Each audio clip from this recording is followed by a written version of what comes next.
بسم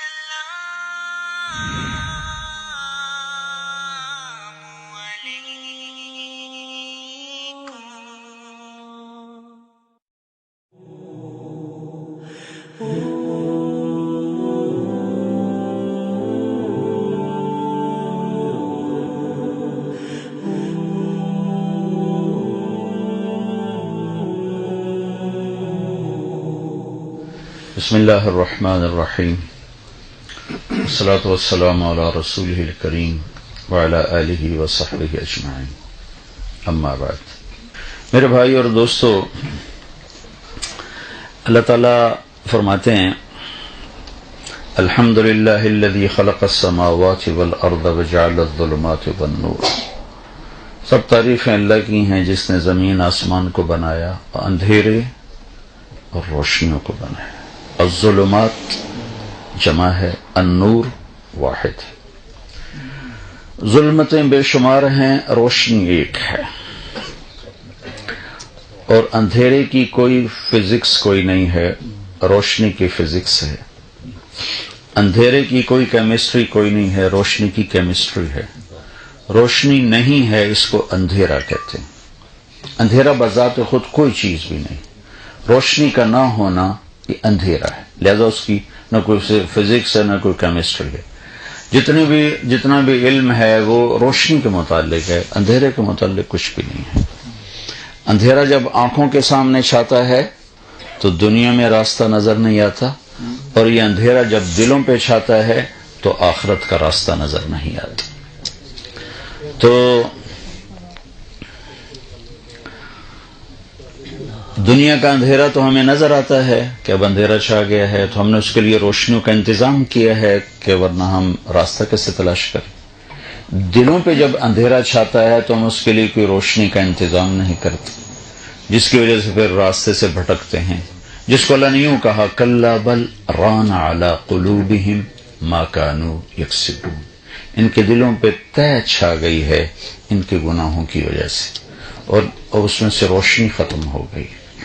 دوسری جگہ اللہ تعالیٰ یوں فرماتے ہیں لا تعمل ابصار ولکن تعمل قلوب التی فی الصدور۔ ان کی آنکھوں میں اندھیرا نہیں ہے، ان کے دل میں اندھیرا ہے۔ یعنی آنکھوں سے اندھے نہیں ہے، اندھا ہونا اندھیرے سے ہے، اندھا اندھیرے سے ہے۔ تو کیا ان کی آنکھیں اندھی نہیں ہیں، ان کے دل اندھے ہیں، جس کی وجہ سے انہیں راستہ نظر نہیں آ رہا۔ تو لہم قلوب لا یفقہون بہا، ان کے پاس دل تو ہیں لیکن روشنی سے خالی ہیں۔ جب دل روشنی سے خالی ہوگا تو پھر وہ سمجھے گا کیا، دیکھے گا کیا، سنے گا کیا؟ اس لیے اللہ تعالیٰ نے جو گمراہی میں بھٹکتے ہیں ان کی ایک مثال دی ہے، او کظلمات فی بحر لجی یغشاہ موج من فوقہ موج من فوقه سحاب ظلمات بعضها فوق بعض اذا اخرج يده لم يكد يراها ومن لم يجعل الله له نورا فما له من نور۔ یہ اللہ تعالیٰ نے بڑی خوبصورت مثال دی ہے قرآن کہ اگر ساری لائٹس بجھا دی جائیں اور سورج بھی ڈوب جائے اور بالکل گھپ اندھیرا ہو تو تمہیں راستہ کوئی نظر آئے گا؟ تو اللہ تعالیٰ نے سمندر میں ہمیں پہنچایا کہ جب دلوں پہ اندھیرا چھاتا ہے تو وہ اتنا نہیں ہوتا جتنا جو دلوں پہ اندھیرا چھاتا ہے اس کی مثال اللہ تعالیٰ نے گلی کے اندھیرے سے نہیں دی۔ کہیں نہ کہیں سے کوئی دیا سلائی بھی جل پڑتی ہے، اللہ تعالیٰ نے اٹھا کے سمندر میں لے گیا، سمندر تمہارے چاروں طرف ہے، تو اللہ تعالیٰ فرماتا ہے تم تصور کرو تمہاری کشتی اندھیری رات میں ہے، فی بحر لج، اور سمندر میں موجیں ہیں، تو اندھیرے کی وجہ سے پانی بھی کالا ہو گیا۔ یغشاہ موج من فوقہ موج، پھر موج کے اوپر موج اٹھتی ہے، اسے اور اندھیرے میں کر دیتی۔ پھر رات تو ویسی اندھیری ہے، ستارے ہوں تو کچھ نظر آتا ہے، تو کمن فوقہ سحاب، ستارے بھی ختم ہے، اوپر بادل چھائے ہوئے، کالے بادل چھائے ہوئے. تمہارے ناروے میں ایسا ہوتا رہتا، تو اس وقت اتنا اندھیرا چھا جاتا ہے. اذا اخرج یدہ، جب وہ یوں دیکھ اپنے ہاتھ کو بھی دیکھے، لم یکد یراہا، تو اپنا ہاتھ بھی نظر نہیں آتا. تو جب ایسا اندھیرا ہو تو کشتیوں کو راستہ کہاں سے ملے گا؟ جب ایسا اندھیرا ہو تو مسافر کو اوسلو کی سڑک کہاں سے ملے گی؟ سارے سائن بورڈ بجھے ہوئے ہوں، کسی ایک پر کوئی روشنی نہ ہو، اسے کہاں سے پتہ چلے گا؟ ایسے جب دلوں پہ اندھیرا چھا جاتا ہے تو اسے روشنی، اس کے بعد روشنی ہے نہیں، تو وہ راستہ کہاں سے پائے گا جنت کا؟ وَأَنَّ هَذَا صِرَاطِي مُسْتَقِيمًا فَاتَّبِعُوهُ وَلَا تَتَّبِعُوا السُّبُلَ فَتَفَرَّقَ بِكُمْ عَنْ سَبِيلِهِ. اللہ کتنے واضح کہہ رہا ہے، وہ یہ میرا راستہ ہے، ایک ہی جو سیدھا اللہ تک پہنچاتا. هَذَا صِرَاطٌ عَلَيَّ مُسْتَقِيم، ایک ہی سیدھا راستہ، بالکل موٹر وے. اس میں تو موڑ آتے ہیں نا، اس میں موڑ ہی کوئی نہیں. اور میرے نبی نے کہا ترکتکم علی محجۃ بیضاء لیلھا کنہارھا لا یزیغ عنہا الا ہالک. میں تمہیں ایسے راستے پر چھوڑ کے جا رہا ہوں جس میں رات آتی نہیں، آتی ہے تو وہ روشنیوں میں تبدیل ہو جاتی.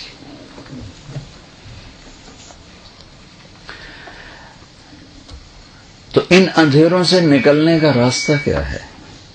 کیونکہ جب تک یہ یہاں اندھیرا ہے، کلا بران علی قلوبہم ما کانوا یکسبون، جب تک یہاں اندھیرا ہے. آپ کو آواز میری ٹھیک آ رہی؟ شکر. مجھے اپنی آواز پر خود تسلی نہیں ہے، مجھے اسپیکر بڑا تھکا، خیر مسجد ہی تھکی ہوئی ہے تو اسپیکر بھی تھکا ہی ہوگا. جیسا منہ ویسی چپیڑ. تو اب ان اندھیروں سے نکلنے کا راستہ کیا ہے؟ تو اللہ تعالیٰ نے اوسلو کے راہوں کو روشن کرنے کے لیے سورج پیدا کر دیا. وَالَّذِي جَعَلَ الشَّمْسَ ضِيَاءً وَالْقَمَرَ نُورًا، اور اللہ نے کہا الشَّمْسُ تَجْرِي لِمُسْتَقَرٍّ لَهَا ذَلِكَ تَقْدِيرُ الْعَزِيزِ الْعَلِيمِ. اور چاند کے بارے میں کہا وَالْقَمَرَ قَدَّرْنَاهُ مَنَازِلَ حَتَّى عَادَ كَالْعُرْجُونِ الْقَدِيمِ. پھر اس پر اپنی طاقت کو جتایا کہ لَلشَّمْسُ يَنبَغِي لَهَا أَن تُدْرِكَ الْقَمَرَ، ان میں ٹکر نہیں چاند سورج میں.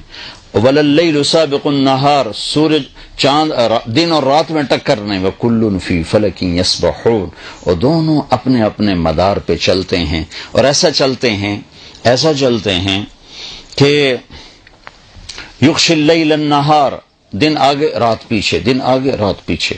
یطلبہ حثیثا، وہ بھی دن بھی بھاگ رہا، رات بھی بھاگ رہی. پھر آگے کیا؟ الشمس والقمر والنجوم مسخرات بامرہ، چاند سورج ستاروں سیاروں کو تابع کیا ہے. الا لہ الخلق والامر فتبارک اللہ رب العالمین.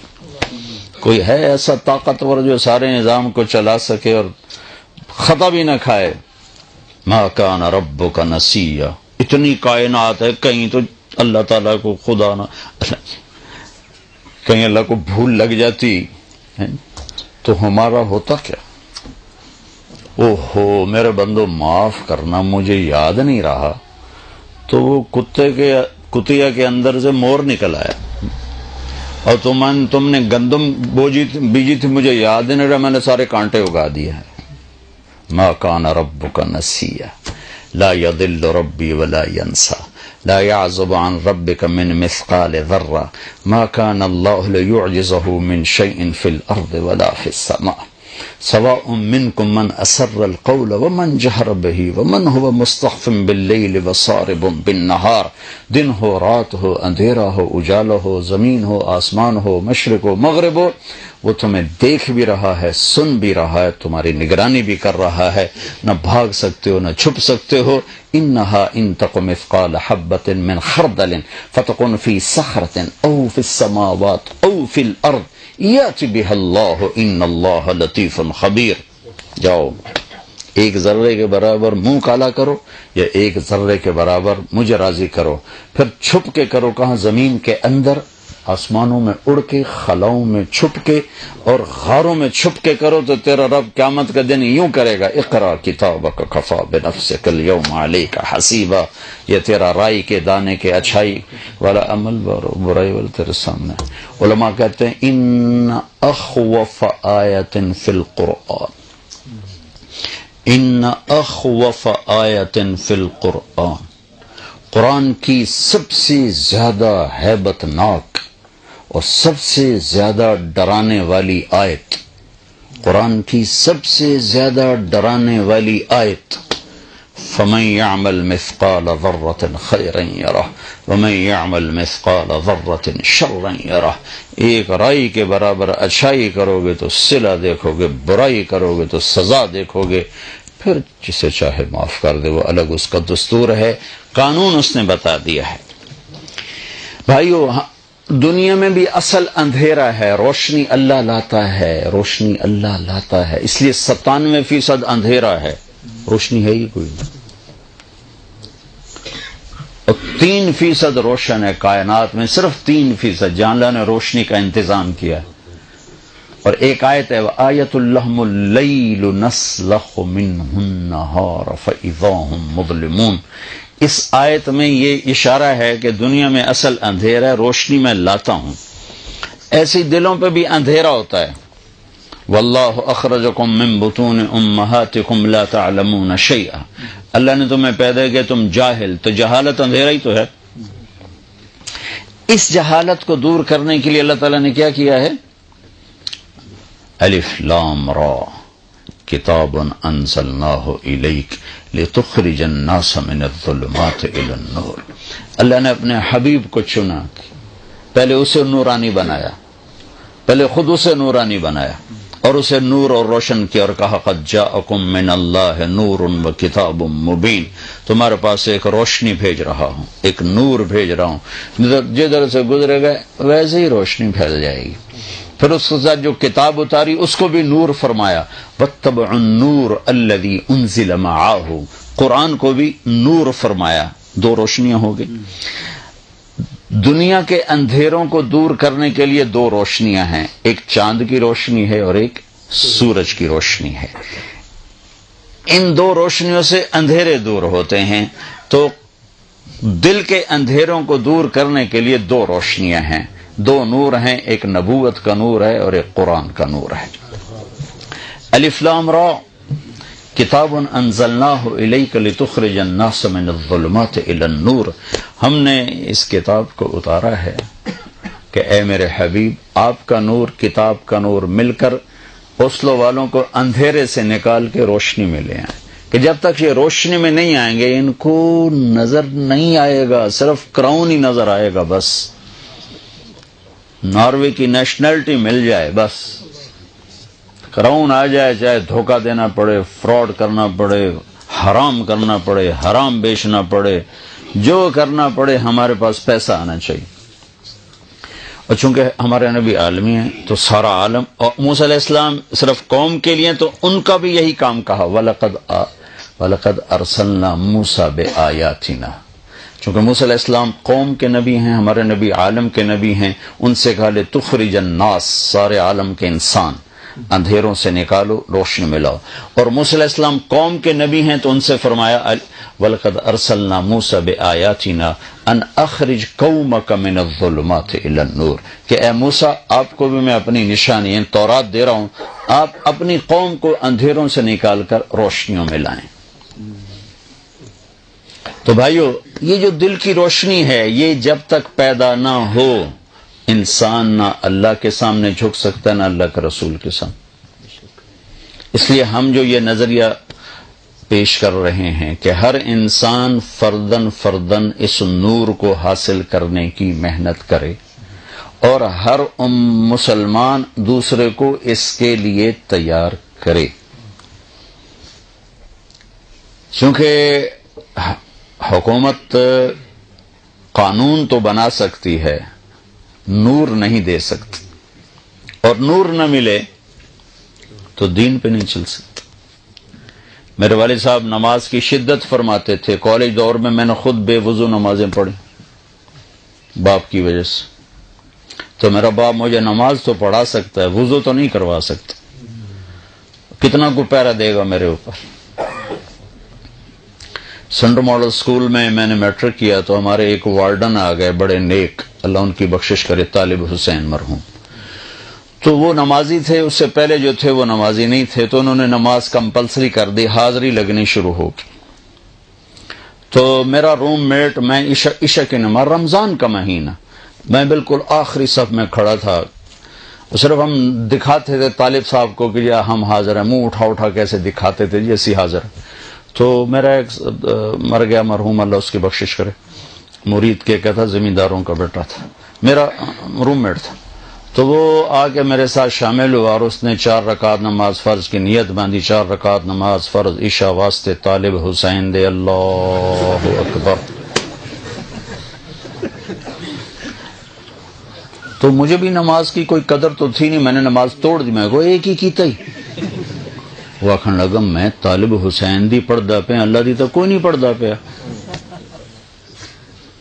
تو طاقت سے جو اسلام آئے گا وہ ایسا آئے گا، اور وہ اس کو اسلام سے الٹا نکال دے گا، اور جب اندر میں روشنی شمع جل جائے گی پھر راستے خود نظر آئیں گے، پھر کوئی روکنا بھی چاہے گا تو روک نہ سکے گا۔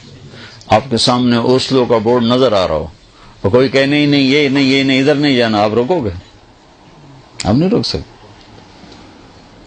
رش ہے، لائن لگی ہوئی ہے، آپ وہیں کھڑے ہو بیٹھو، وہ راستہ ہی ہے اور کوئی راستہ نہیں۔ تو یہ جو نور ہے، یہ نور اللہ دیتا ہے، اور اللہ دیتا ہے انسان کی ذاتی محنت پر۔ جیسے اللہ رب ہے، رزق اللہ دیتا ہے، لیکن دیتا ہے ذاتی۔ آپ لوگ پاکستان چھوڑ کے آئے، ہندوستان چھوڑ کے آئے، یہ افریقہ سے آئے بیٹھے ہیں، تو رزق کی تلاش میں دیا اللہ تعالیٰ نے۔ جب یہ نور اندر آتا ہے تو اس کی قرآن نے ایک بڑی خوبصورت آیت بیان کی ہے، یہ بڑا خوبصورت، اس کو قرآن میں کہتے ہیں آیت النور، آیت النور اس کو کہتے ہیں، اور امام غزالی نے تو پورا اس پر ایک رسالہ لکھ دیا، اللہ نور السماوات والارض مثل نورہ کمشکاۃ فیہا مصباح، المصباح فی زجاجہ، الزجاجة كأنها كوكب دري يوقد من شجرة مباركة زيتونة لا شرقية ولا غربية يكاد زيتها يضيء ولو لم تمسسه نار نور على نور يهدي الله لنوره من يشاء ويضرب الله الأمثال للناس والله بكل شيء عليم۔ جو میں پہلے آپ کو کوئی 15-20 منٹ میں نے جو بات کی ہوئی اس آیت سے میں نے بات کی، اس آیت سے۔ ابھی نماز پڑھتے پڑھتے آیت یہ میرے ذہن میں اچانک آئی کہ اللہ تعالیٰ نے ایک خوبصورت مثال دی ہے۔ اللہ تعالیٰ فرماتا ہے میرا نور جس دل میں اترتا ہے، مثل نورہ کمشکاۃ فیہا مصباح، تو اللہ تعالیٰ یوں ارشاد فرماتے ہیں کہ میرے نور کی جو اندر میں آتا ہے اس کی میں تمہیں خوبصورت مثال دیتا ہوں۔ ہمارے پاکستان میں، انڈیا میں، افریقہ میں بھی میں گیا ہوں، مسجدوں میں، گھروں میں چراغ جلتے تھے۔ چراغ جلانے کے لیے دیوار میں ایک کھڈا ہوتا تھا، یاد ہے؟ یہاں کے پیدائشیوں کو تو نہیں پتا ہوگا، لیکن جو وہاں سے آئے ہیں ان کو پتا ہوگا۔ یا ان کے لیے فانوس سمجھ لو، فانوس جو فانوس ہوتا ہے، فانوس، اس میں ایک چراغ جلتا ہے۔ یہ کھڈا کیوں بناتے ہیں؟ کہ اس کی روشنی اکٹھی ہو کر باہر آئے۔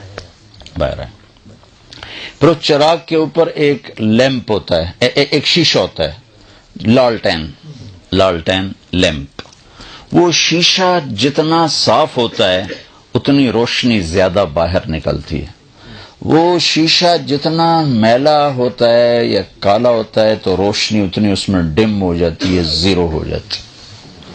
پھر اس میں تیل ڈالتا ہے، پھر اس کو آگ لگتی ہے، یہ تو سب آپ جانتے ہیں نا۔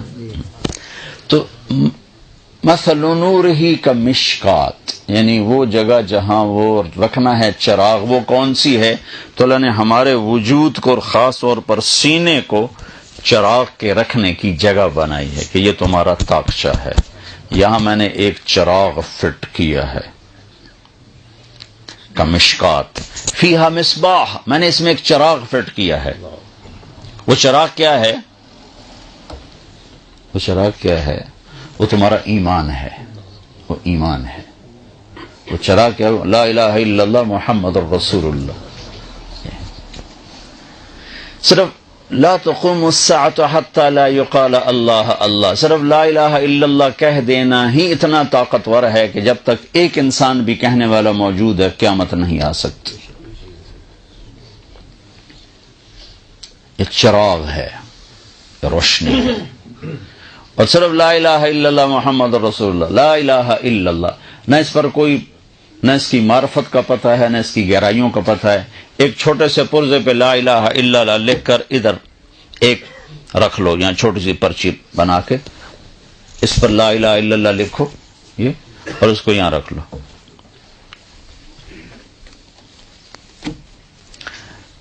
پھر اللہ تعالیٰ سے ترازو مانگو کہ ہم نے لا الہ الا اللہ کو تولنا ہے، تو اللہ آپ کو ترازو دے جس کا ایک پلڑا اتنا بڑا ہو کہ 7 زمینیں اٹھا کے اس کے اندر رکھو، اس کے سمندر، دریا، جنگل، پہاڑ، پتھر، معدنیات، سونا، چاندی، تانبا، پیتل، شیر، چیتے، ہاتھی، گیدڑ، کتے، بگیاڑ، بیڑیے، انسان، جنات، عورتیں، مرد، شہر، بازار، دفتر، سامان، ملیں، فیکٹریاں، سب کچھ اس کے اندر ڈالو۔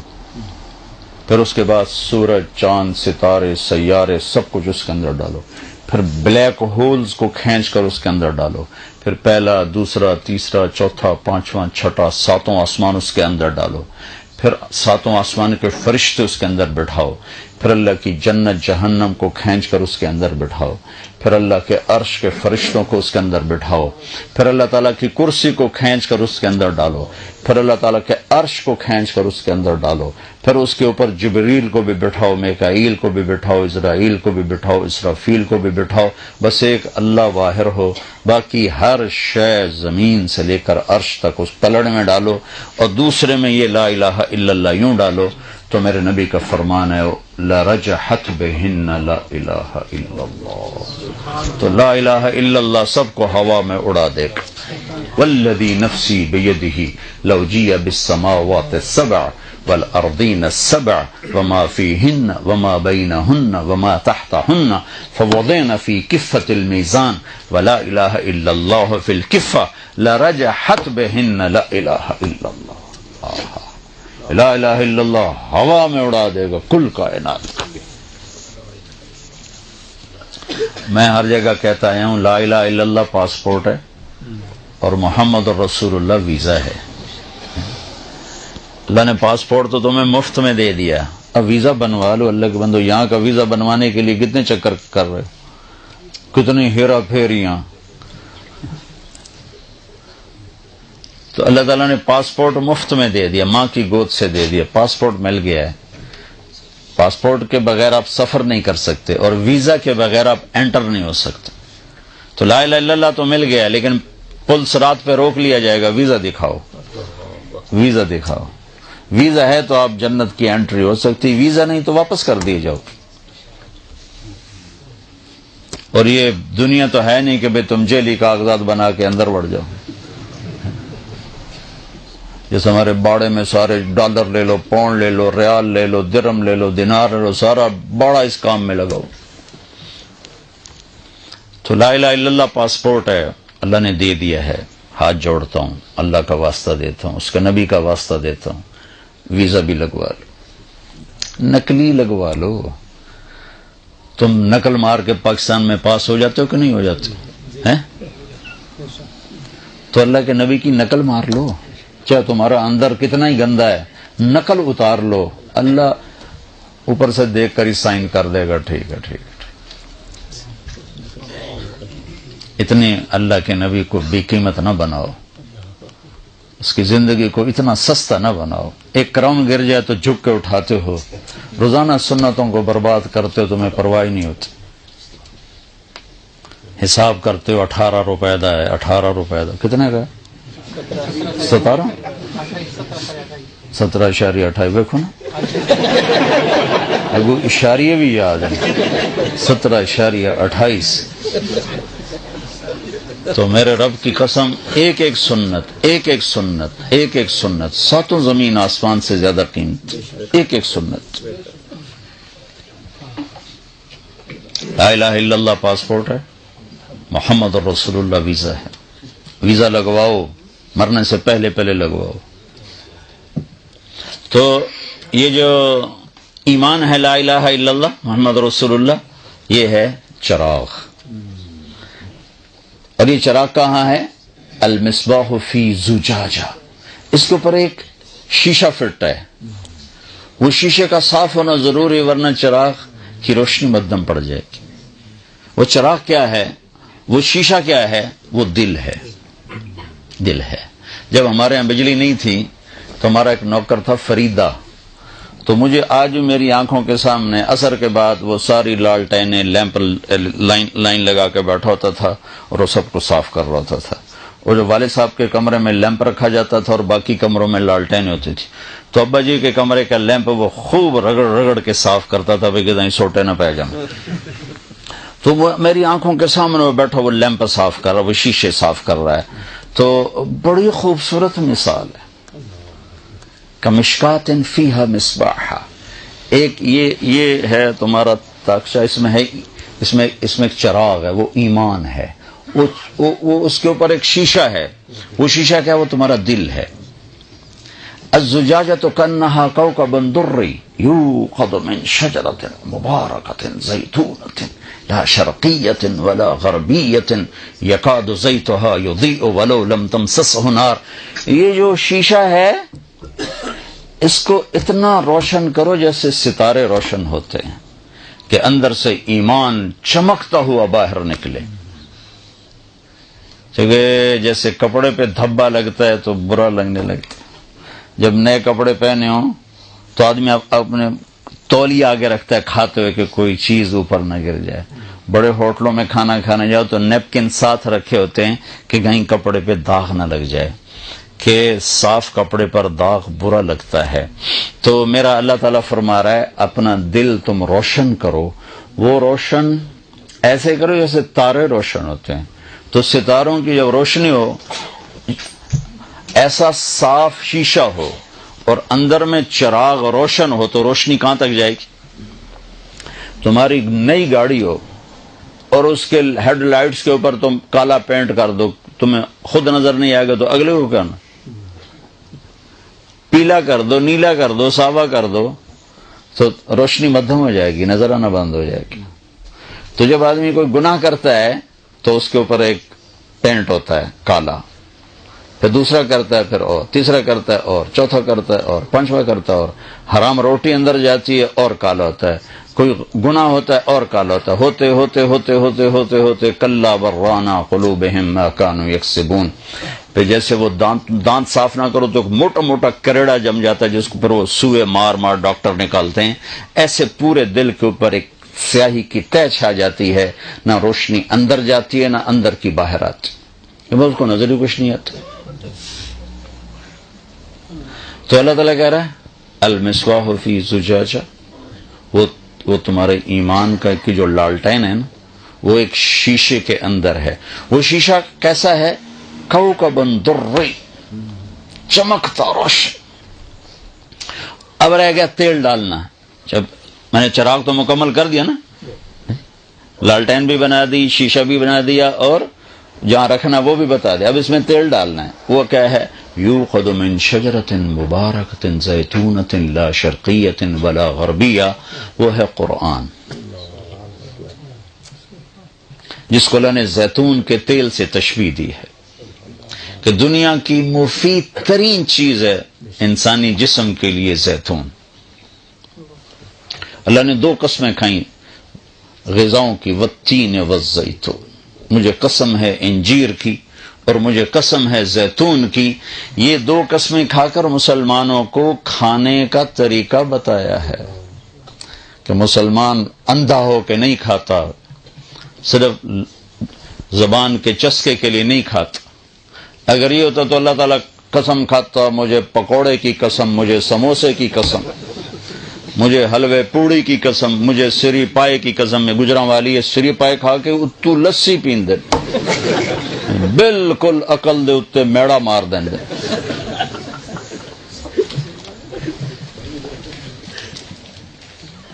تو میرے رب نے کہا والتین والزیتون، بہت اعلیٰ قسم کی چیزوں کی قسم اٹھا کر تمہیں غذائی چارٹ طب نبوی پڑھا کرو کہ میرے نبی کے کھانے کا نظام کیسا تھا۔ صرف موت آئے گی تو آئے گی، ویسے نہیں۔ اب کوئی تقدیر و بیماری آ جائے تو اس سے تو ہم لڑ نہیں سکتے، تو اس سے تو کون مقابلہ کر سکتا ہے، لیکن ویسے نہیں وہ بیمار ہوتا۔ جو میرے نبی کی بتائی ہوئی ترتیب پر کھانا کھائے گا اور نبی کی بتائی ہوئی ترتیب پر اپنا کچن بنائے گا، وہ یا تو کوئی آزمائش کے بیمار ہو جائے تو وہ ایک الگ چیز ہے، پھر مرے گا، اس سے پہلے انہوں ہوندا کچھ نہیں۔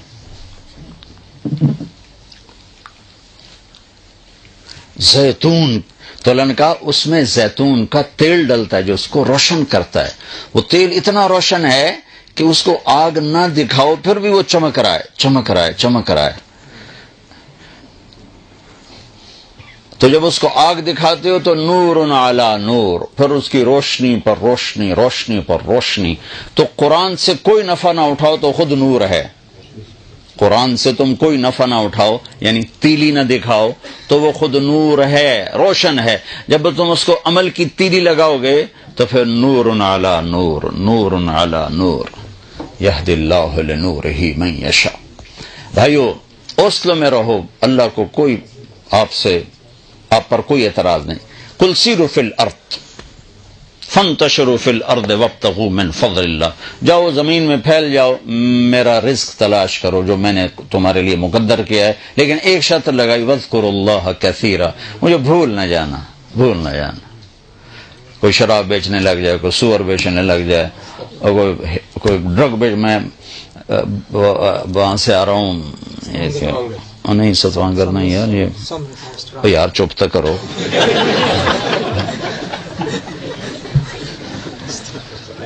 کوپن ہیگن سے آ رہا ہوں، تو وہاں انہوں نے بتایا کہ ڈرگز کا جتنا کاروبار ہے مسلمانوں کے بچے کر، کوئی گورا یہ کام نہیں کر، عربی، پاکستانی، افغانی، یہ 3 ہے جو وہاں یہ کام کر رہے ہیں۔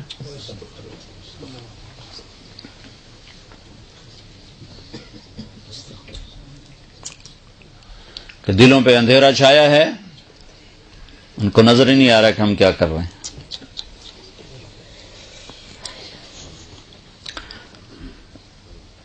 تو میں ساری بات پھر دہراتا ہوں جی، روشنیاں ہوں گی تو راستے ملیں گی، روشنی نہیں ہوگی تو راستہ نہیں ملے گی۔ تو روشنی کے لیے چراغ چاہیے، چراغ کے لیے جگہ چاہیے، تو سینہ وہ جگہ ہے جہاں چراغ رکھا جائے گا۔ چراغ وہ ایمان ہے، اس کے اوپر ایک لیمپ چاہیے، ایک شیشہ چاہیے جو اس کو ہائی لائٹ کرے، اس کی روشنی کو بڑھائے۔ وہ جو ہائی لائٹ کرنے والی چیز ہے وہ دل ہے، دل جتنا پاک ہوگا اتنی روشنی زیادہ ہوگی۔ اب اس کے اندر تیل ڈالنا ہے، اس کے بغیر یہ جلتا نہیں۔ تیل ڈالیں گے تو پھر تیلی دکھائیں گے تو جلے گا، تو اس میں تیل ہے قرآن، اور اس کو جلانا ہے محمد مصطفیٰ کی زندگی سے اور آپ کی سنت سے اور آپ کے مبارک طریقے سے، پھر یہ جدھر سے گزرے گا روشنی پھیلتی چلی جائے گی۔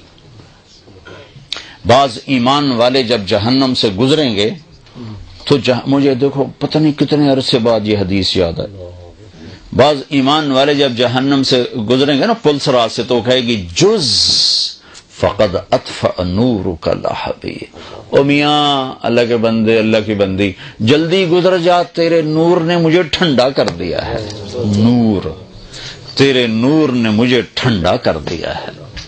پھر ایسا نور ہوگا کہ جہنم کو بھی سرد کر کے رکھ دے۔ نبیوں کی محنت ہے جہاں سے جو یہ نور پیدا کرنے کی کوشش کرتے ہیں.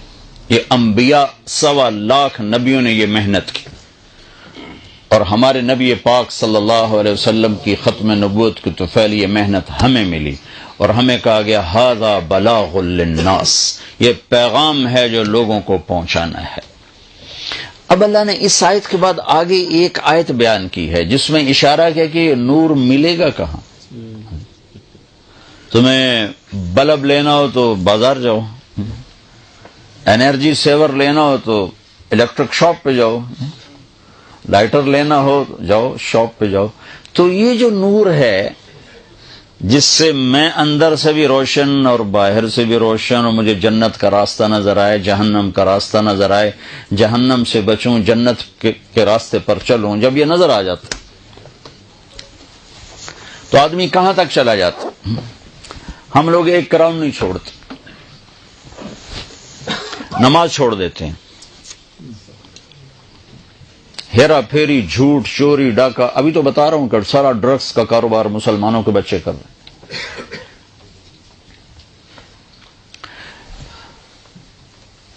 یزید نام لیتے منہ کڑوا ہو جاتا ہے، نہیں، ایک ظالم انسان تھا. 3 بر اعظم پہ حکومت، 3 بر اعظم پر حکومت تھی. وہ جوانی میں اللہ نے اس کو پکڑا اور مر گیا، 34 سال کی عمر میں مر گیا. اس کا بیٹا خلیفہ بنا، جوان، 19 سال کی عمر کے 20 سال. کتنے بر اعظم پر حکومت ہوئی؟ 3 پر. 40 دن حکومت کی، 40 دن. کوئی دشمن نہیں 3 بر اعظم. جو دشمن ہیں وہ اتنے کمزور ہیں کہ ان کی جرت نہیں کہ سر اٹھا سکے. لیکن وہ یزید کے اندر وہ شمع بجھی ہوئی تھی اور بیٹے کے اندر جل چکی تھی. اچھوں سے برے، بروں سے اچھے، اللہ کا نظام.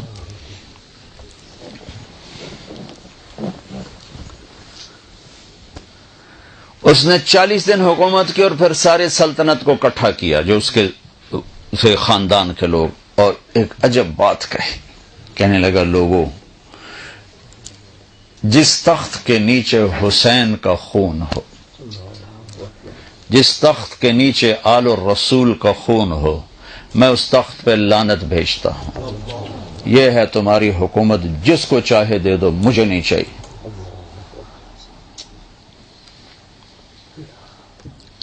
ہاں، جب شمع روشن ہوتی ہو تو یہاں تک بات چلی جاتی. چھوڑ دی، 3 بر اعظم کی سلطنت چھوڑ دی، اور وہ رضی اللہ عنہ بن گیا. میں اس کا نام لیتا ہوں تو میرا منہ میٹھا ہو رہا ہے. اس کا نام تھا معاویہ بن یزید، اور یزید کا نام لیتے میرا منہ کڑوا ہو جاتا ہے. میں اس کا نام لیتا ہوں میرا منہ شکر سے بھر جاتا ہے کہ شمع روشن ہو تو اسے راستہ نظر آئے. اوہ، یہ راستہ ہے، یہ تو وہ راستہ جو غلط ہے. آگے تو جہنم کی آگ ہے. حضرت موسیٰ علیہ السلام کا فرمان ہے، یا اللہ، اگر تو کافر کو اتنی سلطنت دے کہ پوری دنیا مل جائے، اور اتنی عمر دے کہ قیامت تک زندہ رہے، اور پھر مر کے جہنم میں چلا جائے، تو اس نے کچھ نہیں دیکھا. اور یا اللہ، مسلمان کے ساتھ تو یہ حال کر کے اس کے ہاتھ بھی کٹے ہوں، پاؤں بھی کٹے ہوں، اور ناک زمین پہ لگا ہو، نہ کوئی روٹی پوچھنے والا، نہ کوئی پانی پوچھنے والا ہو، اور قیامت تک ایسے تڑپ کے مر کر جنت میں چلا جائے، اس نے کوئی دکھ نہیں دیکھا. اور حضرت ابوبکر کا ارشاد ہے، لا خیر فی خیر بعدہ النار ولا شر فی شر بعدہ الجنہ. وہ خیر نہیں جس کے بعد آگ ہے، اور وہ مصیبت نہیں جس کے بعد جنت ہے. 3 بر اعظم کو ٹھکرانا آسان کام ہے. 3 کراؤن نہیں کوئی چھوڑتا.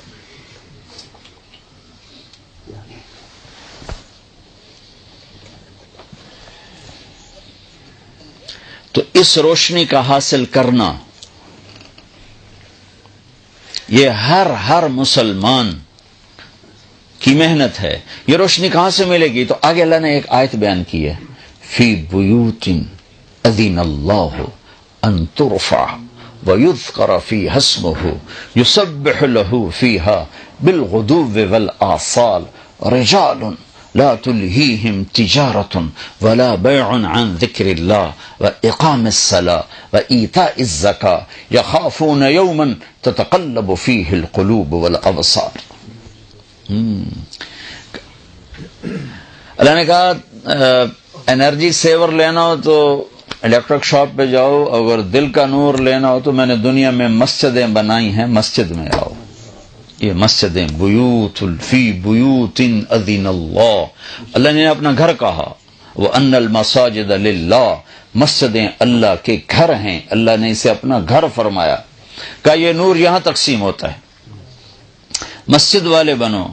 دنیا میں واحد تبلیغ کی محنت ہے جس کا مرکز مسجد ہے، اور کوئی جتنی دین کی تحریکیں بھی ہیں ان کے مراکز، ان کے دفاتر مسجد سے باہر ہیں. تبلیغ ایک واحد کام ہے جس کا مرکز بھی مسجد ہے، دفتر بھی مسجد، سب کچھ مسجد.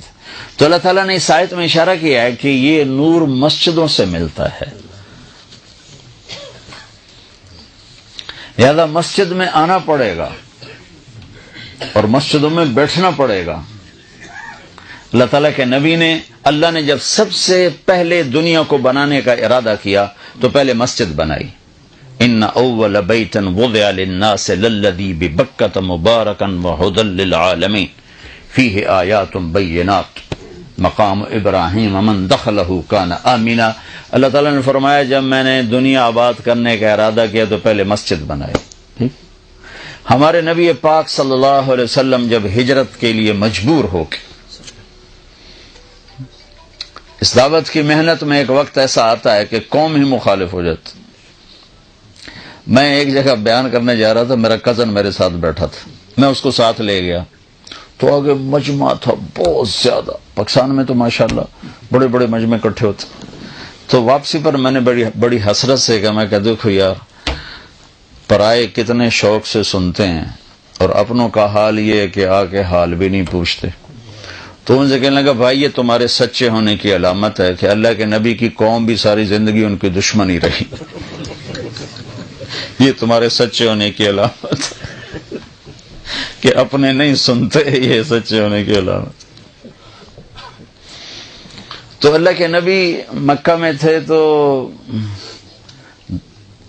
بیت اللہ میں آتے تھے، نمازیں پڑھتے تھے. نفل تھی، فرض نماز تو تھی نہیں. پھر حضرت حمزہ نے کلمہ پڑھا، حضرت عمر نے پڑھا تو پہلی دفعہ مسجد میں نماز پڑھے گی. نفل ہی تھی، فرض نہیں تھی.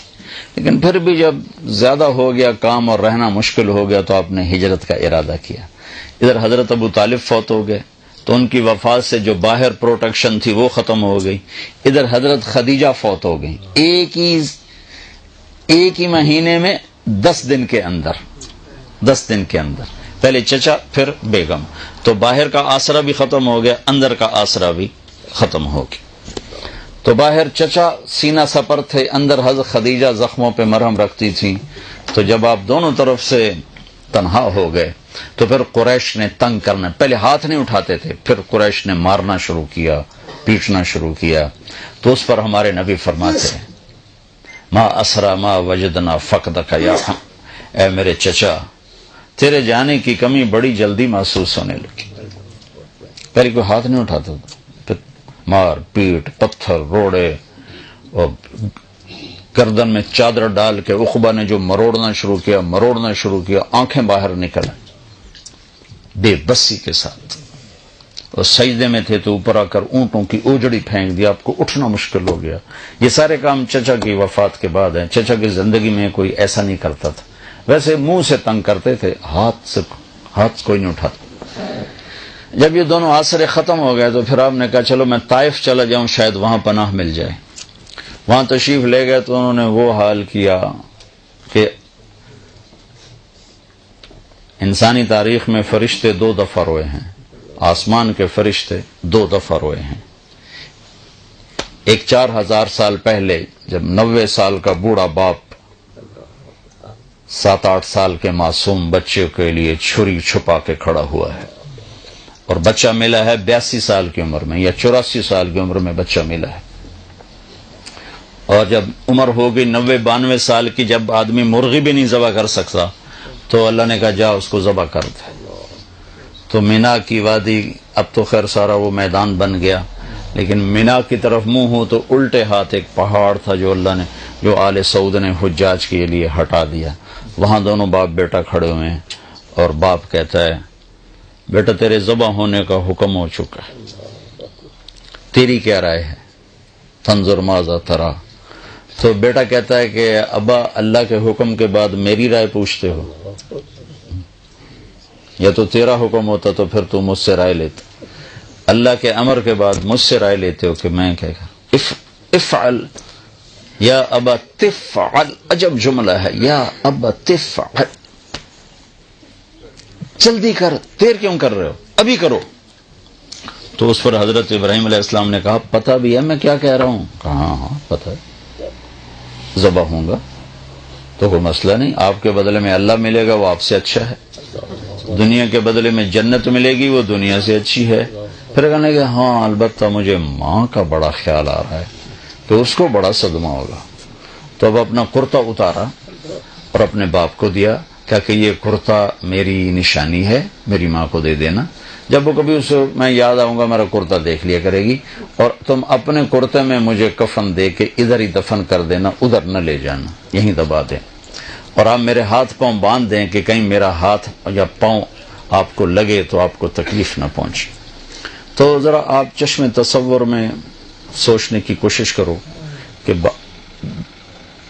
60 برس دعا مانگی یا اللہ بچہ دے، 60 برس کے بعد اللہ نے بچہ دیا. اب اس کے وہ ہاتھ باندھ رہے ہیں جیسے کسائی بکری کے پاؤں باندھتے. پھر ان کو الٹا لٹایا، انہوں نے کہا تھا میرا سر زمین، میرا ماتھا زمین پہ رکھنا کہیں نظریں آپس میں ٹکرا جائے، اور ان گھٹنا رکھا ان کی پشت پر، اور ان کے سر کے بال پکڑ کے تھوڑا سر اونچا کیا تھا کہ نیچے سے چھری پھیر سکوں. تو ایک ہاتھ میں بال تھے، ایک ہاتھ میں چھری تھی، اور یوں آسمان کو یوں دیکھا، آیا کہ اے میرے رب تو ناراض ہو گیا کہ اسماعیل مجھے زیادہ پیارا ہو گیا تو اس سے؟ ہرگز نہیں، ہرگز نہیں، تو ہی میرے دل میں ہے، دیکھ لے میں نے تجھ پہ قربان کرنے کے لیے چھری اٹھا لی ہے، اور اگر کوئی میرا امتحان ہے تو مجھے اس میں کامیاب کر دے. اس بول پر 7 آسمان کے فرشتوں میں چیخ و پکار ہو گئی تھی کہ انہیں تو نہیں خبر تھی، نہیں کہا کہ کیا ہونے والا. اور ایک اس کے 4000 سال کے بعد جب 3 میل اللہ کے نبی کو تو پتھر پڑے، پتھر پڑے، پتھر پڑے، پتھر پڑے، اور آپ گرتے تھے اٹھتے تھے، گرتے تھے اٹھتے تھے، گرتے تھے اٹھتے تھے، تو ایک اس پر 7 آسمان کے فرشتے روئے. تو جب آپ واپس پہنچیں تو آپ کو مکے میں داخل ہونے کی ہمت نہیں رہی، تو آپ نے سہیل بن عمر کو پیغام بھیجا مجھے پناہ دو، میں اندر آنا چاہتا ہوں. اس نے انکار کر دیا.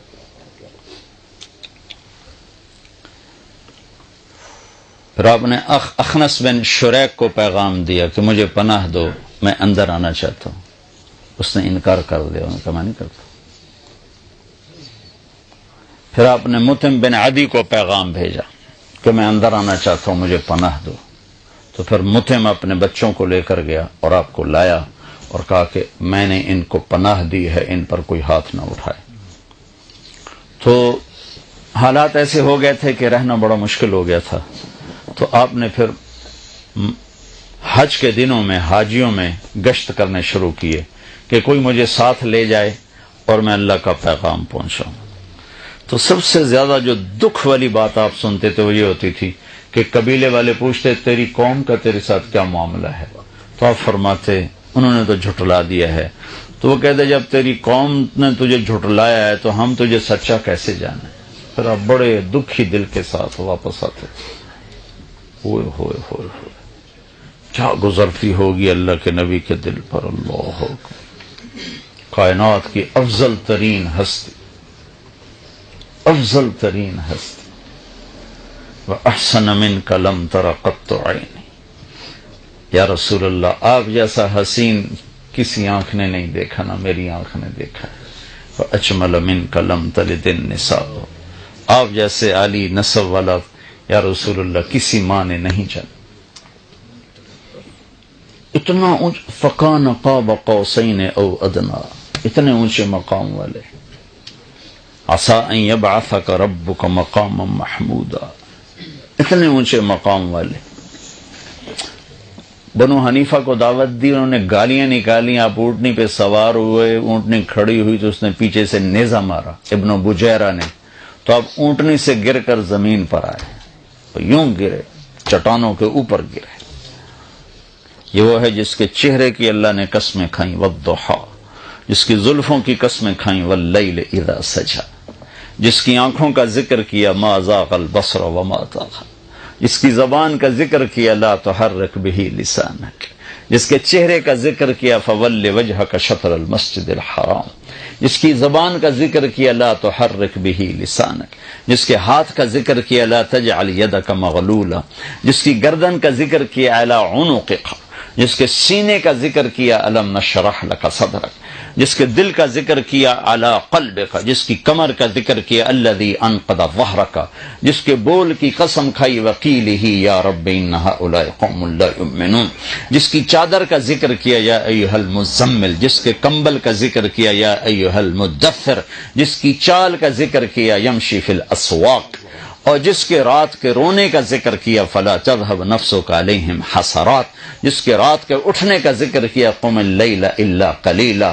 جس کے دن کا ذکر کیا، ان لک فی النہار سبحا طویلا، جس کے ساتھیوں کا ذکر کیا، والذین معه اشداء علی الکفار رحماء بینہم، جس کی نبوت کا ذکر کیا تو عالمی بنا کر، تبارک الذی نزل الفرقان علی عبدہ لیکون للعالمین نذیرا، جس کو رحمت للعالمین بنا کے ذکر کیا، وما ارسلناک الا رحمت للعالمین، جس کو کل بشر کے لیے، انسان جنات کے لیے نبی بنا کر قرآن میں ذکر کیا. قل یا ایھا الناس انی رسول اللہ الیکم جمیعا وَإِذْ صَرَفْنَا إِلَيْكَ نَفَرًا مِّنَ الْجِنِّ يَسْتَمِعُونَ الْقُرْآنَ وَمَا أَرْسَلْنَاكَ إِلَّا كَافَّةً لِّلنَّاسِ بَشِيرًا وَنَذِيرًا، جس کو راضی کرنے کے لیے خود تیار ہوا بیٹھا ہے. مجھے کہتا ہے، آپ کو کہتا ہے کہ اللہ کو راضی کرو، مجھے راضی کرو، خود کہتا ہے کہ اے میرے حبیب میں تجھے راضی کروں گا، وَلَسَوْفَ يُعْطِيكَ رَبُّكَ فَتَرْضَىٰ، جس کے مقام محمود کا ذکر کرتا ہے، عَسَىٰ أَن يَبْعَثَكَ رَبُّكَ مَقَامًا مَحْمُودًا، جس کی معراج کا ذکر کرتا ہے، فَكَانَ قَابَ قَوْسَيْنِ أَوْ أَدْنَىٰ، جس کے سفر کا ذکر کرتا ہے، سبحان الذي أسرى بعبده ليلا من المسجد الحرام إلى المسجد الأقصى، جس کے قرآن کی قسم کھاتا ہے، یاسین والقرآن المجید، جس کی رسالت پر قسم کھاتا ہے، یاسین والقرآن المجید انک لمن المرسلین علی صراط المستقیم، جس کے اخلاق کی قسم کھاتا ہے، وہ کہتا ہے، نون والقلم وما یسطرون ما انت بنعمت ربک بمجنون وان لک لاجرا غیر ممنون وانک لعلی خلق عظیم وانک لعلی خلق عظیم. اے میرے حبیب، آپ کے اخلاق بڑے بلند ہیں، بڑے عالی ہیں. پورا قرآن میرے نبی کو ایسے ذکر کرتا ہے، ایک جگہ جگہ جگہ جگہ جگہ جگہ کسی چیز کو پھیلایا جائے، پھر اکٹھا کر کے اس کا وجود بنایا جائے. ایسے میرے رب نے اپنے حبیب کو پورے قرآن میں یوں ذکر کیا ذکر کیا ذکر کیا ذکر کیا، پھر اس کا وجود بنایا، پھر کہا لعمرک، مجھے تیرے اس پیارے وجود کی قسم، مجھے تیری جان کی قسم، تیری جان کی قسم، تو نسب میں عالی، تو حسب میں عالی، تو شکل میں عالی، تو حسن میں عالی، تو مقام میں عالی، تیرا نظیر نہیں، تیرا کوئی بدل نہیں، تیرا کوئی مثل نہیں، تیری کوئی مثال نہیں، تیرا کوئی شبیہ نہیں، تیرے جیسا رحم کسی کے پاس نہیں، تیرے جیسا علم والا کوئی نہیں، تیرے جیسی بلندی والا کوئی نہیں، تیرے جیسے نسب والا کوئی نہیں، کہ تیرے نسب کو میں نے سید آدم تک پہنچا دیا. محمد بن عبداللہ بن عبد المطلب بن ہاشم بن عبد مناف بن قصی بن کلاب بن مرہ بن کعب بن لبی بن غالب بن فہر بن مالک بن نضر بن کنانہ بن خزیمہ بن مدرک بن الیاس بن مدر بن نزار بن معد بن عدنان بن اود بن حمیسہ بن سلامان بن عوس بن بوز بن قموال بن ابی بن عوام بن ناشد بن حزا بن بلداس بن یدلاف بن طابخ بن جاحم بن ناحش بن ماخی بن عیفی بن عبقر بن عبید بن الدعاء بن حمدان بن سنبر بن یثربی بن یحزن بن یلحن بن ارعوہ بن عیذی بن ذیشان بن عیسر بن اقناد بن ایہام بن مقصر بن ناحف بن زارع بن سمی بن مزی بن عوض بن عرام بن قیدار بن اسماعیل بن ابراہیم بن آذر بن ناحور بن سروج بن رعو بن فائش بن عابر بن ارفخشاد بن سام بن نوح بن لامک بن متوشال بن ادریس بن یرد بن ملحل ایل بن قینان بن آنوش بن شیسر بن آدم علیہ الصلاۃ والسلام.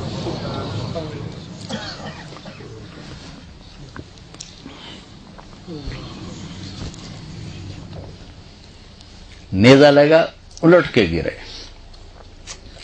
دعوت دیتے دیتے دیتے تھک گئے. نتیجہ کیا ہوا؟ کسی نے منہ پہ تھوک دیا, کسی نے تھپڑ مار دیا, کسی نے کرتا پھاڑ دیا. اب اس امت کو سمجھانا پڑ رہا ہے کہ تبلیغ بھی توڑے ذمے ہے. کتنے لکھا ہے ساڑھے ذمے؟ کچھ پڑھو تو پتہ چلے کہ ذمے ہے.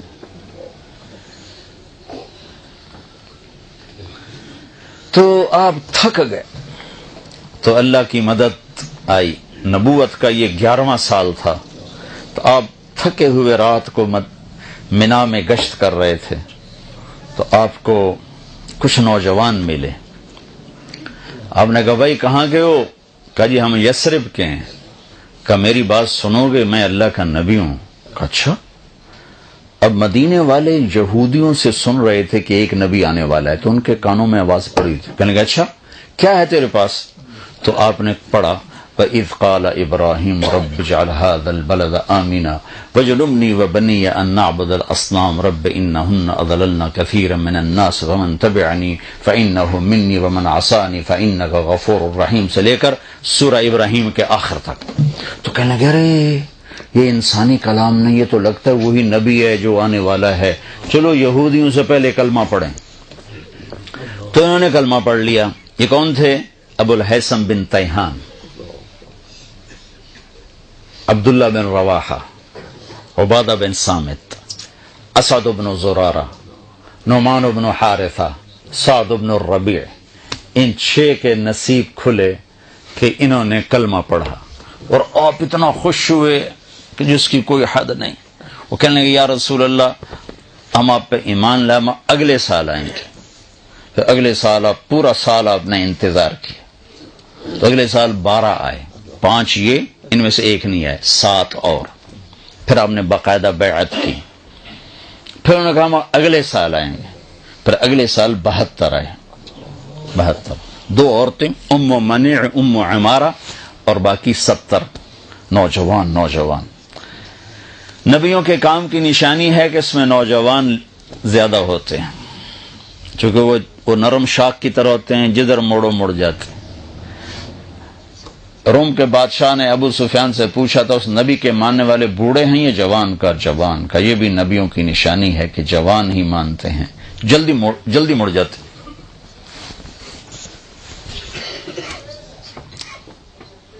بہتر آدمیوں نے بیعت کی. تو جب بیعت ہونے لگی نا تو ایک صحابی کھڑے ہوئے مدینے کے, عباس بن مرداس, کہنے کہ ٹھہر پھر بھائی کیا ہوا؟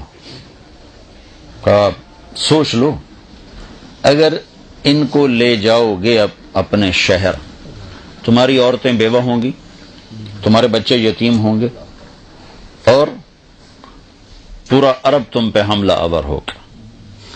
اگر اس کو کل چھوڑنا ہے تو آج چھوڑ دو, لے جانا ہے تو پھر مرد بڑے ہیں جی, پھر چھڑ نہ جاوے جی.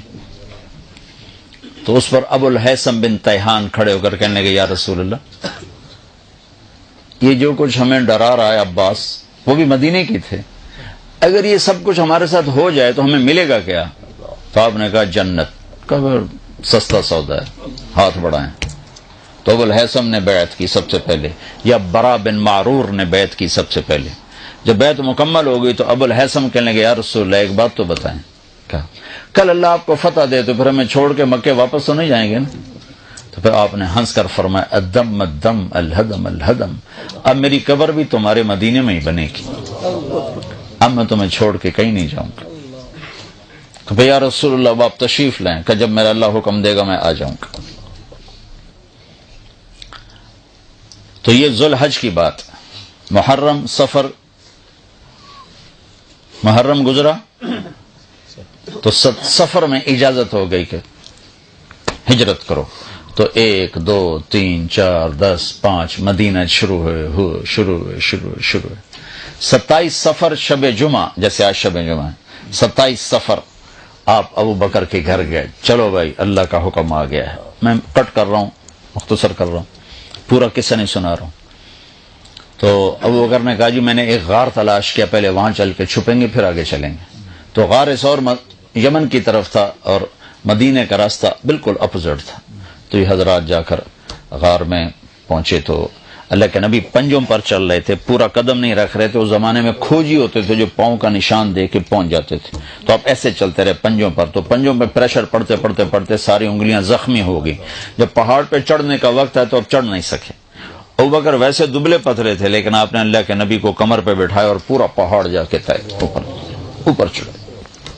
پھر آپ کو باہر بٹھایا، خود اندر گئے، سارا غار صاف کیا، پتھروں سے سوراخ بند کیے.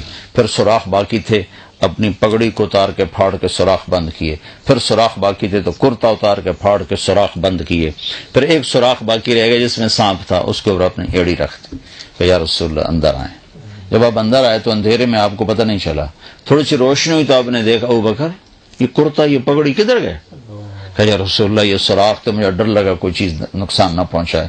تو ایک دم آپ کی آنکھوں میں آنسو آ گئے اور آپ نے کہا یا اللہ میں ابوبکر سے راضی ہوں، تو بھی اس سے راضی ہو جا اور اسے جنت میں میرا ساتھی بنا دے. تو اس کے ساتھ ہی جبریل آ گئے کہ اللہ تعالیٰ فرما رہے ہیں کہ یا رسول اللہ آپ کے ساتھی سے راضی ہو گئے اور جنت میں ساتھ دے دیا. 27 کی رات، 28 کی رات، 29 کی رات، 3 راتیں 2 دن، 28 29 آپ رہے. یکم کو آپ وہاں سے نکلے اور 8 ربیع الاول کو آپ مدینہ کی بستی قباء میں پہنچے. تو روزانہ مدینہ والے آتے تھے اور آپ کا انتظار کر کے چلے جاتے تھے. تو 8 تاریخ کو مدینہ اور قباء کے درمیان ایک قبیلہ ہے جس کو بنو قینقاع کہتے ہیں، وہ آباد تھا. تو اس کا ایک یہودی اپنے گھر کی چھت پہ چڑھا تو اس نے دور سے غبار دیکھا.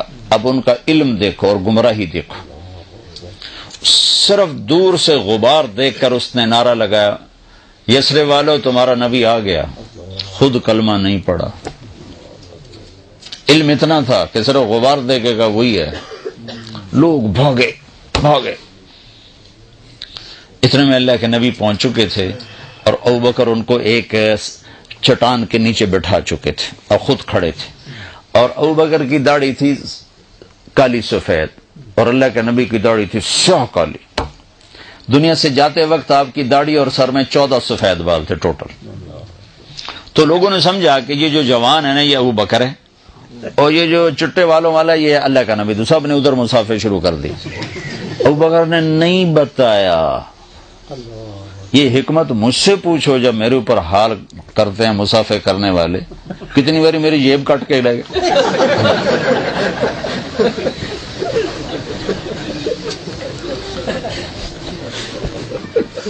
وہ خیال نہیں کرتے بھئی مجمع میں مسافہ کرنا جائز ہی نہیں. مسلمان کو تکلیف پہنچانا حرام ہے. زبان سے سارے کہو.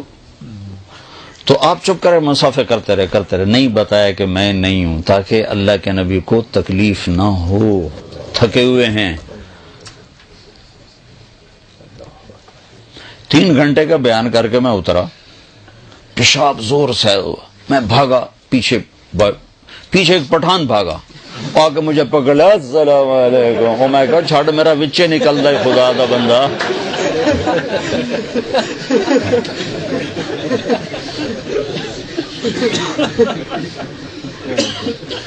جب سارے مسافر ہو گئے جوش خرو ختم ہو گیا تو اللہ کے نبی پر دھوپ آ گئی. چٹان کا سایہ ختم ہو گیا. تو ابوبکر نے لپک کے آپ کے اوپر چادر کی. تو اس سے سب کو پتہ چلا کہ وہ ہو تو سارے مسافر ہی غلط ہو گئے. نبی تو یہ ہیں یہ نہیں ہیں.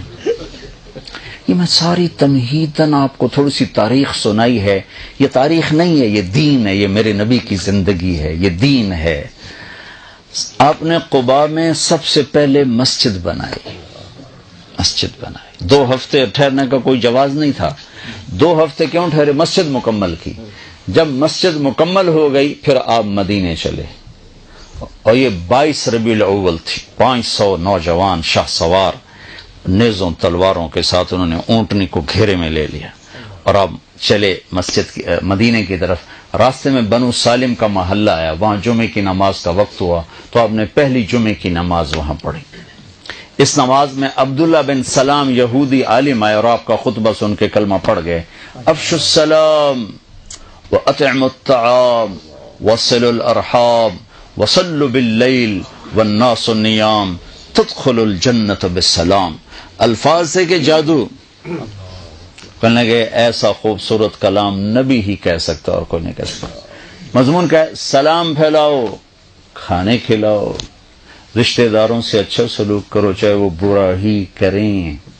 یہ مت کہو جڑا سلام کرے گا کریں گے, جڑا نہیں کرے گا نہیں کریں گے, یہ مت کہو. اور اس وقت نماز پڑھو جب لوگ سوئے ہوئے ہوں تو سیدھے جنت میں چلے جاؤ. جمعہ پڑھا پھر آپ مدینے کو چلے تو اب سامنے ایک چھوٹا سا وہ گھاٹی تھی, اس گھاٹی کو پار کر کے نیچے مدینہ آتا تھا. تو گھاٹی کے اوپر چڑھے تو پہلے اونٹنی کا چہرہ نظر آیا, پیچھے اللہ کے نبی کا چہرہ نظر آیا. تو مدینے کے جتنے بچے بچیاں تھے وہ مدینے سے باہر آ کر آپ کو دیکھنے کے لیے جمع تھے, اور جو مدینے کی عورتیں تھیں وہ ساری چھتوں پر تھیں اور مرد آپ کے ساتھ تھے. عورتیں چھتوں پر, مرد ساتھ, اور بچے سامنے گراؤنڈ میں. تو ہم اپنے بچوں کو کوئی پوئم سکھاتے ہیں کہ وہ فلاں سر آ رہے ہیں تو آپ نے یہ پوئم پڑھنی ہے, یہ نظم پڑھنی ہے, یہ نعت, پھر ہم کو یاد دلاتے, ان کو یاد کراتے ہیں, وہ یاد کر لیتے ہیں. اللہ نے عرب کو ایسا خوبصورت صاحب القادر الکلام بنایا تھا کہ اللہ کی قسم ان بچے بچیوں کو کسی نے ایک لفظ یاد نہیں کرایا. یوں میرے محبوب کا چہرہ سامنے آیا ہے اور ایک دم کا طلع البدر علینا من ثنیات الوداع, وہ 14ویں کا چاند چڑھ آیا گھاٹی سے. وجب الشکر علینا ما دعا للہ دعا, ہم پر اللہ کا شکر واجب ہو گیا. ایھا المبعوث فینا جئت بالامر المطاع. یا رسول اللہ یہ مکہ نہیں ہے, یہاں ہر آدمی آپ کی ماننے والا ہوگا. بچہ بچہ, بچی بچی, مرد مرد, عورت عورت آپ کے سامنے سر جھکانے والا ہوگا. جئت شرفت المدینہ مرحبا بک یا خیر داع. آپ نے آج مدینے کو روشن کر دیا, ہم آپ کا استقبال کرتی ہیں. وہ بچی چھوٹی چھوٹی.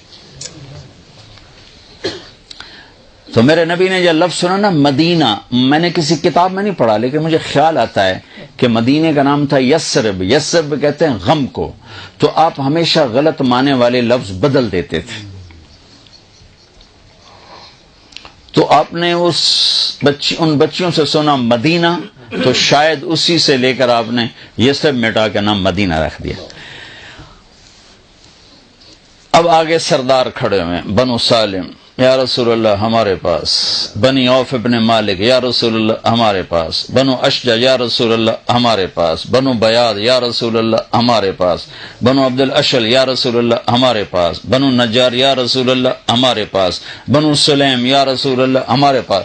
سب کے سردار کھڑے ہوئے ہیں اور آپ نے اونٹنی کی رسی چھوڑ دی.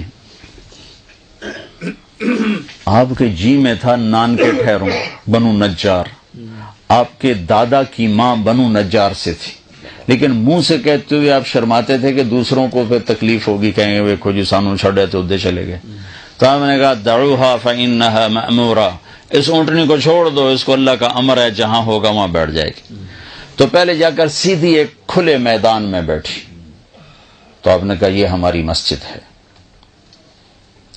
وہاں مسجد کی بنیاد رکھی. وہ یتیموں کی زمین تھی, انہوں نے ہدیہ کرنا چاہے کہ نہیں تم یتیم نابالغ ہو, تمہارا ہدیہ قبول نہیں, تمہیں پیسے دیے جائیں گے. پھر اونٹنی کھڑی ہوئی, اب سب کے دل دھک دھک دھک دھک, اور اونٹنی ایسے دیکھ رہی ہے ایسے, اور سب کے دل اچھل کے آ رہا اچھل. پھر اس نے بنو نجار کے محلے کی طرف چلنا شروع کر دیا اور جا کے ابو ایوب کے گھر کے آگے بیٹھ گئے. تو آپ کے اندر کی تمنا پوری ہوئی. پھر آپ نے گھر سے پہلے مسجد بنائی. آج میرا سارا مضمون مسجد کے گرد گھوما ہے, اور میں نے سارے اسکینڈینیویم میں اس بات کو دہرایا ہے کہ اب لوگوں کے ہاں مسجدیں کوئی نہیں. اس کو مسجد نہیں کہتے، یہ تو مرغی خانہ ہے۔ تمہارے یہاں کوئی ایسی مسجد نہیں جہاں چند ہزار لوگ بیٹھ کے اللہ کی بات سن سکے۔ میرے نبی نے سب سے پہلے مسجد بنائی، پھر اپنے گھر بنایا، اور مسجد بڑی بنائی آپ نے، بڑی بنائی ہے۔ 9 سال مسجد میں چراغ نہیں تھا تو کیا جلاتے تھے؟ اندھیرا۔ تو یہ جو کھجور ہوتی ہے نا، یہاں تو کھجور ہوتی نہیں، کھجور کی ایک یوں ٹیڑھی ٹہنی ہوتی ہے جس کے اوپر کھجوریں لگتی ہیں ایسے کر کے، وہ کاٹ کے لاتے تو اس میں ریشے ہوتے ہیں، اس کو جلاتے تھے تو تھوڑا تھوڑا جلتی رہتی تھی، وہ بجھتی رہتی تھی، جلتی رہتی، اس سے روشنی ہوتی تھی۔ تو کوئی ایسی روشنی ہوتی تھی جو خوبصورت نظر آئے۔ ایک صحابی ہیں تمیم داری، یہ ملک شام گئے تھے تو انہوں نے وہاں دیکھی لالٹین، یہ لیمپ جو بھی میں نے بتایا، تو یہ وہاں سے لیمپ لے کر آئے تو انہوں نے آ کر مسجد میں جلا دیا۔ مغرب کی نماز میں اللہ کے نبی آئے تو آپ نے کہا، او یہ میری مسجد کو کس نے روشن کیا ہے؟ اگر آج میری بیٹی ہوتی میں اس کے نکاح میں دے دیتا۔ تو نوفل بن حارث آپ کے تایا کے بیٹے کہنے لگے، یا رسول اللہ میری بیٹی بھی تو آپ کی، میں نکاح میں دیتا ہوں۔ مسجد میں چراغ جلانے پر اہل بیت سے رشتہ ہوگا۔ تو بھائیو، ایک تو آپ کو ضرورت ہے کہ مجھے ضرورت ہے کہ میرے اندر یہ ایمان کی شمع روشن ہو، اس کے لیے مسجد ہے۔ دوسرا، آپ کی نسلوں کو ضرورت۔ اب آپ لوگ پاکستان کے نہیں ہو، ناروے کے ہو، انڈیا کے نہیں ہو، بنگلہ دیش کے نہیں ہو، افغانستان کے نہیں ہو، صومال کے نہیں ہو، ناروے کے ہو۔ تمہارے آئی تھی آج سے 50 سال پہلے نسل کے، جی 2-4 سال لگائیں گے پھر پیسے بنا کے پاکستان واپس چلے جائیں گے، نہیں، واپس کو نہیں آ سکتے۔ ایک پٹھان تھا، اس نے خرگوش پالا ہوا تھا، وہ خرگوش گم ہو گیا تو لوگوں نے کہا، خان صاحب بڑا افسوس ہے آپ کا خرگوش گم ہو گیا۔ ان کا بھائی کوئی افسوس کا بات نہیں ہے، ہم نے اس کو نسوار لگائے ہوا ہے، جب نشہ ٹوٹے گا ہمارے پاس آئے گا۔ تمہیں ناروے کی نسوار لگی ہے، تم پاکستان جا سکتے ہو واپس؟ لوڈ شیڈنگ میں تمہارے بچے رہ سکتے ہیں، دھماکوں میں رہ سکتے ہیں۔ لہذا یہاں اپنے اندر نور ایمان پیدا کرنے کے لیے اور ان نسلوں کو یہ نورانی سامان مہیا کرنے کے لیے مسجدیں بناؤ۔ پاکستان سے لوگ آتے ہیں، تم سے چندے لے کے چلے جاتے ہیں، لاکھوں کروڑ لے کے، ہم تو جا کر اپنے کوٹھیاں بنا لیں، 90-95% جا کر ان پیسوں کو غلط استعمال کرتے۔ کبھی کوئی پیر صاحب آ جاتے ہیں، کبھی کوئی شیخ صاحب آ جاتے ہیں، کوئی مولانا صاحب آ جاتے ہیں، وہ اپنے پیسے کھڑے کر کے تمہیں جنت کا سرٹیفکیٹ دے کے جاتے ہیں اور آگے جا کر جو مرضی کریں۔ میں جب گورنمنٹ کالج پڑھتا تھا تو ہمارا دوست تھا ہمارے ساتھ، وہ ایک گدی نشین کا بیٹا تھا، فراڈیا نمبر 1۔ ہمارے پیسے ختم ہوتے تو ہم اپنے باپ کو لکھتے کہ ابا جی پیسے کر لو، اس کے پیسے ختم ہوتے تو کم وقت مریدوں کا چکر لگا گیا تو اور پیسے اکٹھے کر کے پی سی ہوٹل بیٹھے پتہ نہیں کی کر دے ہوں سے۔ تو یہاں فنڈنگ کرو اور اللہ کے لیے مسجدیں بناؤ، پھر تم پاکستانی لڑنا بھی شروع کر دو، میں صدر بننا ہے، میں سیکٹری بننا ہے۔ وہ جراثیم یہاں لے کر آئے ہو لڑائی جھگڑے والے۔ فن لینڈ گیا، ان سے کہا، سویڈن گیا، ان سے کہا، ڈنمارک گیا، ان سے کہا، تمہارے پاس آیا ہوں۔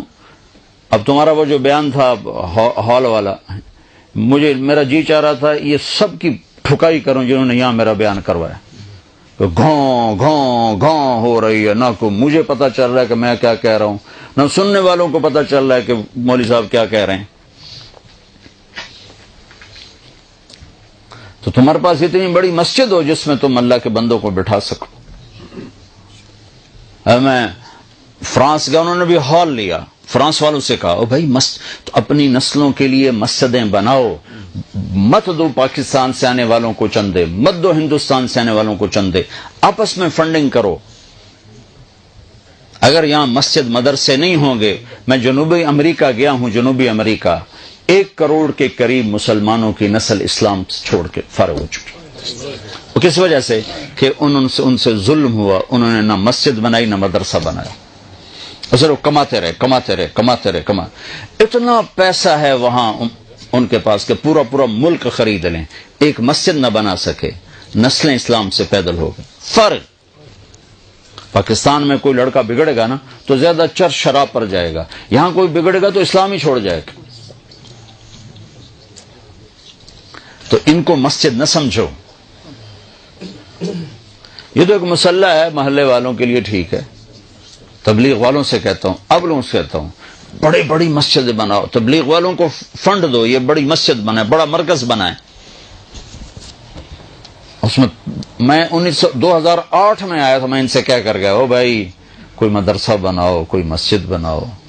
2008 میں نے اسی لیے سفر کیا تھا، کوئی مدرسہ بناؤ، کوئی مسجد بناؤ۔ این جاڑے آتے این جاڑے۔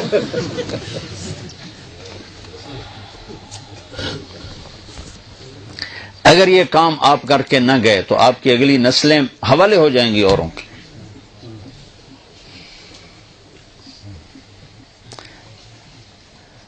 من بنا للہ مسجدا بنا اللہ لہ بیتا فی الجنہ۔ اب ایک ساتھی سنایا تھا، ایک عرب ساتھی نے وہاں مسجد بنائی اپنے وہاں سعودی میں، تو اس نے کہا میں نے ایک پائی کسی سے نہیں لینی، ایک پائی سب اپنے پیسے سے بنانے۔ تو اس نے بہت عالیشان مسجد بنائی تو اس نے مکمل اس نے خواب دیکھا کہ بڑا خوبصورت محل۔ تو وہ کہتا ہے یہ کس کا محل ہے؟ کہ یہ تمہارا ہے۔ کہ میرا کس لیے؟ کہ جو تم نے اللہ کا گھر بنایا۔ تو ایک طرف دیکھتا تو ایک اور محل نظر آتا ہے لیکن اس سے ذرا کم درجہ، کہ یہ کس کا محل ہے؟ یہ جس نے تمہاری مسجد میں مدد کی، یہ اس کا محل ہے۔ تو جب اس کی آنکھ کھولی تو کہنے لگا میں نے تو کسی سے ایک پیسہ نہیں لیا، تو کس نے مدد کی؟ تو اس نے سارے مستری مزدور کٹھے کیے کہ بتاؤ تم نے کسی سے فنڈ لیا، تم نے کسی سے کوئی فنڈنگ کی ہے؟ انہوں نے کہا نہیں، ہم نے تو کسی سے نہیں کی۔ پوچھتے ایک مزدور بول پڑا کہ جی وہ میں پانی ڈال رہا تھا بالٹی سے، تو بالٹی ٹوٹ گئی، تو ایک عورت کالی گزر رہی تھی، اس نے بالٹی مجھے دے کے میں اس سے ڈال لوں، اس بالٹی سے ڈال لوں، تو بس وہ یہی، اور تو کچھ نہیں۔ پھر انہوں نے کہا عورت ڈھونڈو، پتا چلا تو ڈھونڈتے عورت مل گئی۔ تو اس نے عورت سے کہا کہ بی بی جو تو نے وہ دی تھی نا بالٹی، اس کے پیسے لے لو، 5 ریال۔ انہوں نے کہا میں نہیں لیتی۔ 5 ریال سے 100 سے 10 لاکھ ریال تک پہنچا کہ 10 لاکھ ریال لے لے اور وہ بالٹی میری کر دے۔ تو پھر وہ ہنس پڑی کا وقت ضائع نہ کر، جو خواب تو نے دیکھا وہ میں نے بھی دیکھا ہے، وقت ضائع نہ کر، جو خواب تو نے دیکھا میں نے بھی دیکھا۔ میں آپ بھائیوں سے گزارش کرتا ہوں کہ ہر مسلمان اپنے اندر ایمان کی شمع جلانے کے لیے وقت دے۔ یہ تبلیغ کا کام کوئی جماعت، کوئی تحریک نہیں ہے کہ ہم تمہیں تبلیغی جماعت کا ممبر بنانا چاہتے ہیں۔ تحریکوں کے اور طریقے ہوتے ہیں، ان کے کارکن ہوتے ہیں، ان کی فنڈنگ ہوتی ہے، وہ باقاعدہ پیسے دیتے ہیں، وہ پیسے جمع کراتے ہیں۔ کبھی دیکھا تبلیغ والوں کے کارکن بنے، ان سے فنڈنگ ہو رہی ہے، ان کے نام لکھے جا رہے ہوں، اور کسی فرقے کی چھاپ ہو تبلیغ، لوگوں نے چھاپ لگایا، ایتا جی وہابی ہے، ایتا جی دیوبندی ہے، تم جڑی مرضی ہوں چھاپ لا دو۔ ایک آدمی کو میں نے اتنے دلائل دیے کہ جی گلنا ٹھیک ہے نا، پر اسی اتو کچھ اور ہوتے، اندروں کچھ اور۔ میں کہ ہوں کوئی شیشہ لے آ جڑا تو اندروں وڑ کے ویک، اندروں اسی کچھ ہو رہا ہے تو اتو کچھ ہو رہا ہے۔ اللہ کے نبی نے مال تقسیم کیا، مال غنیمت۔ ایک منافق نے کھڑے ہو کر کہا یہ تقسیم غلط ہے، تو اللہ کے نبی کا چہرہ پیلا پڑ گیا کہ اگر میں غلط ہوں تو ٹھیک کون ہے؟ تو خالد بن ولید نے کہا یا رسول اللہ اجازت ہے میں اس کی گردن اڑا دوں؟ کہا نا، اس نے فجر کی نماز میرے پیچھے پڑھی۔ تو وہ کہنے لگے تو اس کو نماز پڑھنے کا فائدہ ہے، یہ تو منافق ہے۔ تو آپ نے کہا تو نے دل کھول کے دیکھ لیا کہ منافق، حالانکہ کھلم کھلا منافق۔ تو تبلیغ پر کسی فرقے کی چھاپ نہیں، کسی مسلک کی چھاپ، یہ اسلام کی محنت، اس کے لیے وقت لگاؤ، اس کے لیے بار بار یہی اپنے، میں 4 مہینے چلے کے صرف ارادے کرواتا ہوں، لیکن میں یہ کہتا ہوں کہ ہر آپ جتنے آئے بیٹھو ماشاءاللہ اکثر نوجوان ہو، اوپر بھی بیٹھے ہوں گے، تو ایک ویکنڈ مہینے میں فارغ کرنا شروع کرو، اور ایک نماز نہ چھوڑو، اور ایک ان بچوں کے لیے اسکول بھی سوچو کہ ہم اپنے اسکول بنائیں جس میں ہمارے بچے اپنے ماحول میں دنیاوی تعلیم حاصل کریں، اور ایک ہم ان کے لیے بڑی بڑی مسجدیں بنائیں۔ عربوں نے ماشاءاللہ وہاں میں نے دیکھا ماشاءاللہ کوپن ہیگن میں کہ عربوں کی بہت بڑی مسجد تھی، اس میں انہوں نے میرا بیان کروایا، 4-5 ہزار کا مجمع ہے، لیکن اللہ کے فضل سے مجمع اتنا آیا کہ باہر سڑکوں پر بھی کھڑا ہو کے مستورات بھی مرد بھی، وہ پہلے جو وہ ایمان صاحب تھے وہ کوئی توجہ نہیں دے رہے، جو مجمع دے کے وہ پریشان ہو گئے کہ بھئی یہ کیا ہو گیا، یہ کیا چکر پڑ گئے۔ پھر انہوں نے ہمیں بتایا کہ ترکوں نے اس سے بھی بڑی مسجد بنا لی ہے کوپن ہیگن میں، تو پاکستانی جتھے ویکھے ٹوکرے دے ہیٹھ بیٹھے جی ایزڑی مسجد مرغی خانے نو مسجد بنائی بیٹھے، اور کوپن ہیگن والوں نے تو تم سے بھی 4 قدم آگے کی ہو، ہیٹھ تہ خانے دے وچ تہ خانہ جی ہمارا مرکز، میں کہا فٹم ہوں اس مرکز سے، اس کو مرکز کہتے ہو، مرکز کے لفظ کو تم نے ذلیل کر دیا۔ وہ سخی بنو، پاکستان میں پلاٹ خریدتے پھر رہے ہیں، پاکستان میں اسلام آباد پلاٹ بن جاوے، پنڈی بن جاوے، جڑا جتھوں دا کھانیاں بن جاوے، لاہور بن جاوے، گجرات بن جاوے، منڈی بن جاوے، وہ تمہارے بچوں نے وہاں نہیں رہنا، یہ ادھر ہی رہیں گے اور وہاں قبضے ہو جائیں گے، کوئی اور لے جائے گا۔ ان بچوں کو یہیں رکھنا ہے، ان کے لیے مسجدوں کا سوچو، ان کے لیے اسکول سوچو، پھر مسجدوں میں قرآن کی تعلیم سوچو کہ ایسے علماء لاؤ، یا اپنے بچے عالم تیار کرو، اپنے بچے علماء جو یہاں کی زبان سمجھیں۔ تم پاکستان سے کسی کو لاؤ گے، وہ کسی کے اندر بریلوی کے جراثیم ہوں گے، کسی کے اندر دیوبندی کے جراثیم ہوں گے، وہ تمہیں لڑا بڑا کے تماشا دیکھتا رہے گا، جتھے رہو خوش رہو۔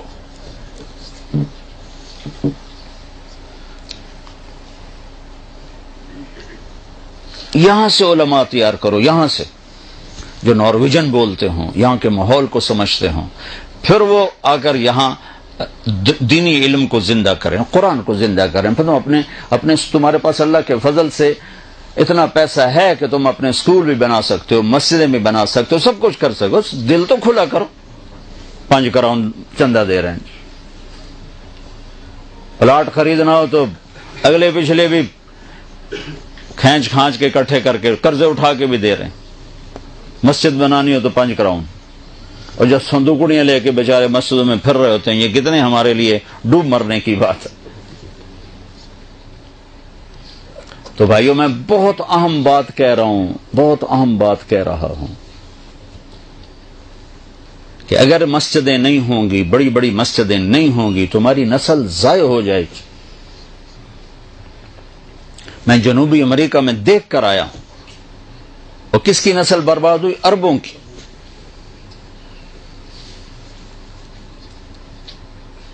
انگلینڈ والوں نے ہمت کی تو عوام مدرسے بھی ہیں، اسکول بھی ہیں، اور ان کے بچے دنیاوی لحاظ سے بڑے اعلیٰ پوسٹوں پر بھی ہیں، دین بھی پورا ہے، انہوں نے محنت کی۔ اللہ تعالیٰ نے یہ جو گجراتی ہیں، انڈیا کے گجراتی، اس قوم کو یہ شرف ہے، یہ جہاں گئے انہوں نے مدرسہ بنایا، مسجد بنائی۔ سب سے کم جن کو دینی نقصان ہوا ہے وہ گجراتی، اور سب سے زیادہ جن کو نقصان ہے وہ پنجابی ہیں۔ میں خود پنجاب کا ہوں، میں درد سے کہہ رہا ہوں کہ ان کو کوئی ہوش نہیں سوائے پیسہ بنانے کی، اور کوئی حلال حرام کی سوچ نہیں رکھتے۔ تو میرے بھائیوں، میں آپ سب کو بہت اہم چیز کے مطابق، آپ کی نسلیں یہاں کی ہیں، یہ نارویجن ہیں، یہ یہاں کے باشندے، میرا نبی عالمی نبی ہے، ملک چھوڑ کے جانا کوئی حل نہیں ہے، ملک چھوڑ کے جانا کوئی حل نہیں ہے، زندگی بدلنا اس کا حل ہے۔ میرا نبی سارے عالم کے نبی ہیں، آپ جہاں ہیں آپ کے لیے میرے نبی کی زندگی نمونہ ہے، سیکھو۔ تبلیغ بڑوں کے سیکھنے کی محنت ہے، مدرسہ چھوٹوں کے سیکھنے کی محنت۔ آپ کے بچے قرآن جانتے ہوں، قرآن کا مطلب جانتے ہوں، نہیں جانتے تو کم از کم 90 آیتیں یا ایھا الذین آمنوا، جب اللہ کہتا ہے یا ایھا الذین آمنوا تو مجھ سے بات کرتا ہے، کم از کم یا ایھا الذین آمنوا اپنے بچوں کو یاد کر مطلب ان کو سمجھا دو کہ اللہ یہ کہہ رہا ہے، یہ کہہ رہا ہے، یہ کہہ رہا ہے، یہ کہہ رہا ہے۔ تو یہ آپ سب کی ذمہ داری ہے۔ اگر آج آپ بیدار ہو گئے 8 سے 5 سالوں میں تو آپ نہیں بیدار ہوئے، اگر آئندہ بھی نہیں ہوں گے تو اگلی نسلوں کو آپ خود آگ میں جھونک کے چلے جائیں گے۔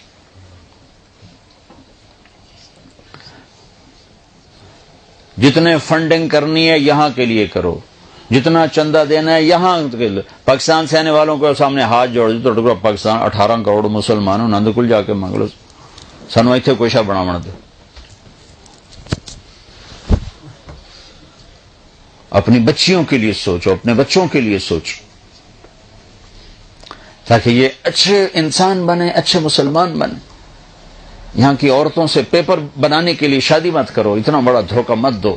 کتنے اچھے لوگ ہیں جو تمہیں پاسپورٹ دیتے ہیں، ہر شے کے کفیل بن جاتے، تمہیں رہنے کا پرمٹ دیتے ہیں، ہر شے کے کفیل بن جاؤ، تم انہی کو دھوکہ دو۔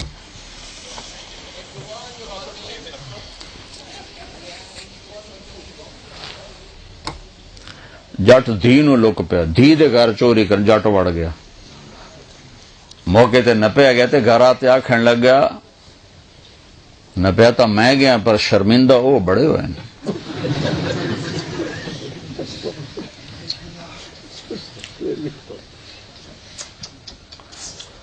تو جو تمہیں گھر دے رہے ہیں تم انہی کے گھر میں ڈاکے ڈالو۔ میں کینیڈا گیا، ایک فیملی کہنے لگی جی ہماری بچی کا نکاح پڑھا دیں۔ میں نے بچے کو دیکھا، میں کوئی عالم الغیب نہیں، پر ویسے ہی کبھی خیال آ جاتا، میں کہا جی یہ کاغذات کے لیے کر رہا ہے، کہا نہیں بہت اچھا بچہ ہے، ہم نے بہت دیکھا، ٹھیک۔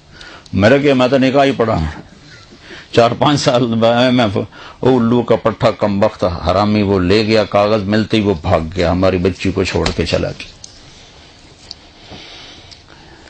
ہر ملک میں یہ ہمارے مسلمان یہ ظلم کر رہے ہیں۔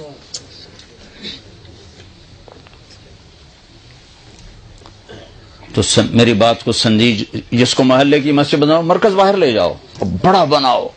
آج کو ان سے سبق نہیں لیتے، 100 سال آگے کی سوچ کے بناتے، 100 سال آگے کا منصوبہ بناتے، اور ان کی نسل تو بڑھتی نہیں۔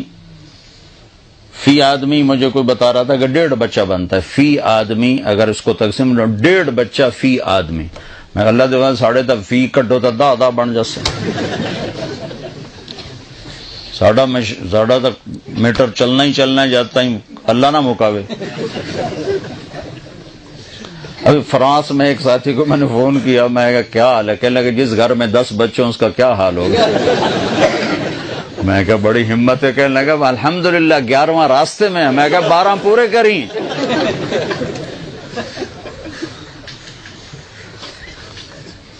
تو ہماری تو نسل بڑھتی ہے، تو اس نسل کے لیے ابھی سے سوچو۔ اگر آپ اس کو سنجیدگی سے نہیں سوچیں گے تو بہت بڑا نقصان اٹھائیں گے، بہت بڑا نقصان اٹھائیں گے۔ تو میری بات دل کو لگی کہ نہیں لگی بھائی؟ کرو گے نا اس کے لیے؟ آئندہ اگر اللہ مجھے لے کے آئے تو نہ میں نے کسی حال میں بیان کرنا ہے اور نہ مرغی خانے سے بیان کرنا ہے۔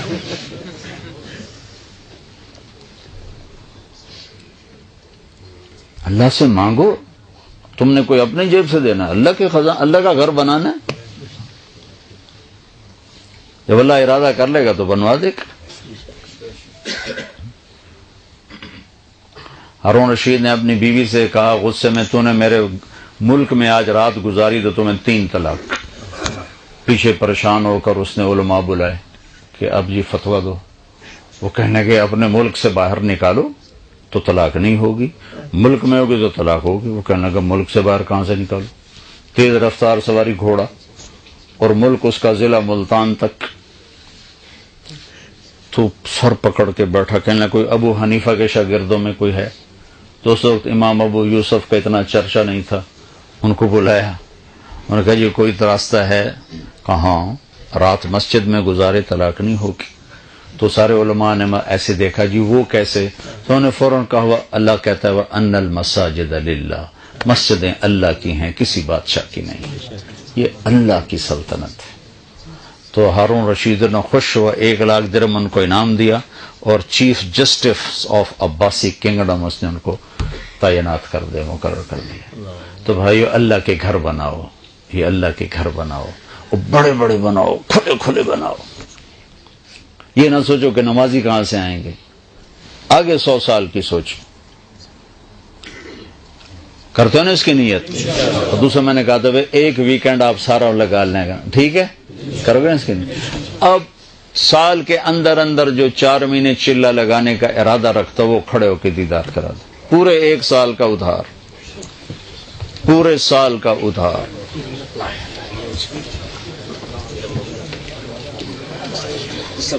ماشاء اللہ ماشاء اللہ ماشاء اللہ۔ بیٹھ جاؤ جی، اللہ قبول کرے۔ چلو جی، پانی کوئی ہے؟